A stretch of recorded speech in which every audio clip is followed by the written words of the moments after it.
2024 సంవత్సరం కేంద్ర ఎన్నికల సంఘానికి ఒక చాలా పెద్ద సవాలుగా పరిణమించేటటువంటి సంవత్సరంగానే మనం భావించాలి.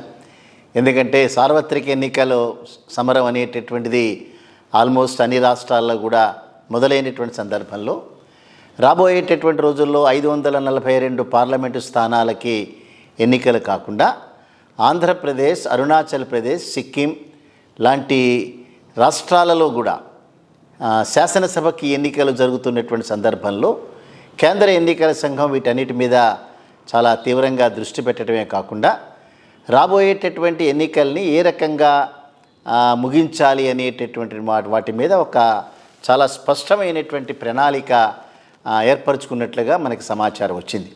సో మొట్టమొదటిగా వారు తమిళనాడు రాష్ట్రం నుంచి రేపు జనవరి 7వ తేదీ నుంచి అక్కడ ఉన్నటువంటి 39 లోక్సభ వాటికి మొట్టమొదటిగా అక్కడ ఎన్నికలు ఏ రకంగా మొదలు పెట్టాలనే దాని మీద ఓ తీవ్రమైనటువంటి చర్చకి తెరలేపుతున్నారు. అక్కడి నుంచి ఎక్కాఎక్కి వారు ఆంధ్రప్రదేశ్ రాష్ట్రానికి వచ్చి ఇక్కడ ఉన్నటువంటి 175 శాసనసభ నియోజకవర్గాల్లో 25 పార్లమెంటు నియోజకవర్గాల్లో సో రేపు లోక్సభకి జరగబోయేటటువంటి ఎన్నికల షెడ్యూల్లో మొట్టమొదటగా ఈ 2 రాష్ట్రాల్లో ఎన్నికలు జరపాలనేటటువంటిది అంచనాకు వచ్చినట్టుగా మన దగ్గర సమాచారం వచ్చింది. దాని ప్రకారం కనుక చూస్తే రేపు మార్చి నెలలోనే ఎన్నికలు జరిగేటటువంటి అవకాశం ఉంది. ఆంధ్రప్రదేశ్లో ఉండేటటువంటి శాసనసభకి, పార్లమెంటు స్థానాలకు కూడా అదే రకంగా నోటిఫికేషన్ ఫిబ్రవరి మాసంలో వెలువడటానికి అవకాశం ఉన్నట్లుగా మన దగ్గరికి సమాచారం వచ్చింది. సో దానిలో కనుక మనం చూస్తే ఇప్పటికే వారు అనేక రాష్ట్రాలని సందర్శించినటువంటి నేపథ్యంలో ఆంధ్రప్రదేశ్ రాష్ట్రంలో కూడా దొంగ ఓటర్లని పార్టీలన్నీ కూడా నమోదు చేస్తున్నాయనేటటువంటి ఒక ఆరోపణ, ఉన్న ఓట్లని తొలగిస్తున్నారనేటటువంటిది మరొక ఆరోపణ. ఇప్పటికే 1-2 సందర్భాల్లో కేంద్ర ఎన్నికల సంఘం వాటి మీద విచారణ జరిపి కొంతమందికి మెమోలు, ఛార్జ్షీట్లు ఇవ్వటమే కాకుండా ఒకళ్ళిద్దరిని సస్పెన్షన్లకు కూడా గురి చేసినట్లుగా మనకి వార్తలు వస్తున్నాయి. సో ఏవైనప్పటికీ కూడా ఓట్లను అనేటటువంటివి ఆ ప్రక్రియ చాలా తొందరలో వాటిని కంప్లీట్ చేసి రేపు మొట్టమొదటిగానే ఆంధ్రప్రదేశ్ రాష్ట్రంలో శాసనసభకి, పార్లమెంటుకి కూడా ఎన్నికలు జరిపేటటువంటి ఉద్దేశంతో సార్వత్రిక ఎన్నికల షెడ్యూలు ఫిబ్రవరి మాసంలోనే రాబోతోంది అనేటటువంటిది ఒక గట్టి సమాచారం. సో ఈ లోపలే ఈసీ బృందం అనేటటువంటిది రాష్ట్రంలో అనేక రాష్ట్రాల్లో పర్యటించింది, ఆంధ్రప్రదేశ్ రాష్ట్రంలో కూడా పర్యటించింది. మరిన్ని పర్యటనలు, సంప్రదింపుల తర్వాతనే షెడ్యూల్ విడుదల చేయనుంది. అయితే దేశ సార్వత్రిక ఎన్నికల నిర్వహణలో భాగంగా తొలి దశలోనే ఏపీ ఎన్నికలను ముగించేటట్టుగా ఎన్నికల సంఘం ప్రణాళిక రూపొందించినట్లుగా మేము ఇందాక చెప్పినట్లుగా మన దగ్గర ఆ సమాచారం ఉంది. తో దేశవ్యాప్తంగా ఇందాక రిపోర్ట్ చేసినట్టుగా లోక్సభతో పాటు ఆంధ్రప్రదేశ్, ఒరిస్సా, సిక్కిం, అరుణాచల్ ప్రదేశ్ ఈ 4 రాష్ట్రాల్లో కూడా అసెంబ్లీకి ఎన్నికలు డ్యూస్ ఉన్నాయి. ఇవన్నీ కూడా కంప్లీట్ చేసేటటువంటి ప్రాసెస్లో ముందుకు వెళుతున్నారు. ఇందాక మనం చెప్పినట్లుగా తమిళనాడు రాష్ట్రం నుంచి జనవరి 7వ తేదీ నుంచే ఎన్నికల ఈ డిస్కషన్స్ అనేటటువంటి మొదలుపెట్టి వీటన్నిటి స్థానాలకి ఎలక్షన్స్ కండక్ట్ చేయడానికి ఒక పక్కా ప్రణాళిక రూపొందిస్తున్నారు.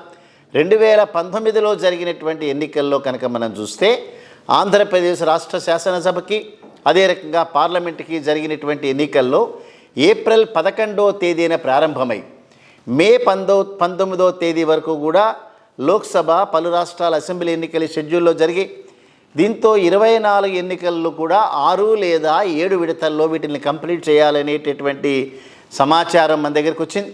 సో ఎన్నికల సన్నద్ధతను పరిశీలించేందుకు కేంద్ర ఎన్నికల సంఘం రేపు 9, 10 తేదీల్లో సిఈసి అధికారులందరూ కూడా కేంద్ర ఎన్నికల సంఘంతో కలిపి సెంట్రల్ ఎలక్షన్ కమిషన్కి సంబంధించిన ఈ అధికారులందరూ కూడా ఆంధ్రప్రదేశ్కు రానున్నారు. సో ఓటర్ల జాబితాలోని లోపాలు, అధికారులు సిద్ధం చేస్తున్న ఓటర్ల జాబితాపై ఫిర్యాదులు ఇవన్నీ కూడా పరిశీలించి ఒక ఫైనల్ లిస్టు తయారు చేసేటటువంటి ప్రాసెస్లో దానిలో నిమగ్నమై ఉన్నారు.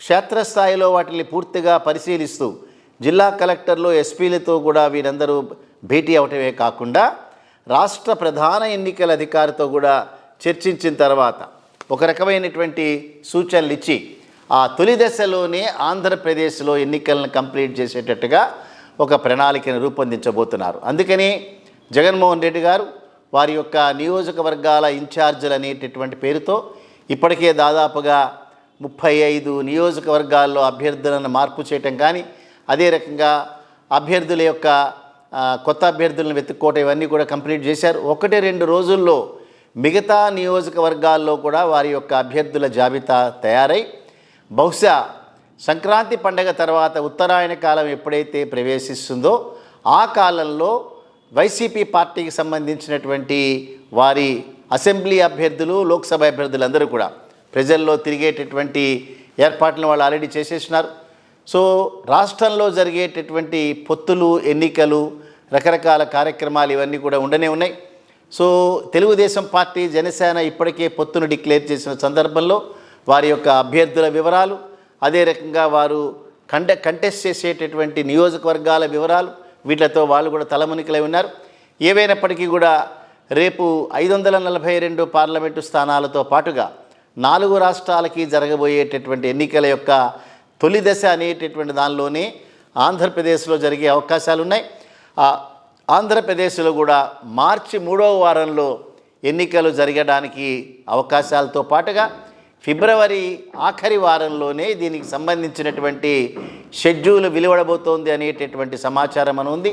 సో కంటెస్ట్ చేసేటటువంటి అభ్యర్థులందరికీ కూడా మనం శుభాకాంక్షలు తెలియజేస్తూనే ఎన్నికలన్నీ కూడా ప్రశాంతంగా జరగాలని, ఎక్కడా కూడా హింసాత్మక రూపంలో ఎవరు ఎంత ప్రవోక్ చేసినా కూడా ప్రజలందరూ కూడా చాలా శాంతియుతంగా ఎన్నికల వాతావరణాన్ని ఆస్వాదిస్తూనే అందరూ కూడా ఎన్నికల్లో పార్టిసిపేట్ చేసి వారికి నచ్చినటువంటి అభ్యర్థులు ఎన్నుకోవాలని మనం కూడా సూచిస్తూ ఆల్ ది బెస్ట్ ఆంధ్రప్రదేశ్. మీరందరూ కూడా సరైనటువంటి అభ్యర్థుల్ని, సరైనటువంటి ప్రభుత్వాన్ని ఏర్పాటు చేసుకుంటారని మా యొక్క ఆలోచన, అంచనా.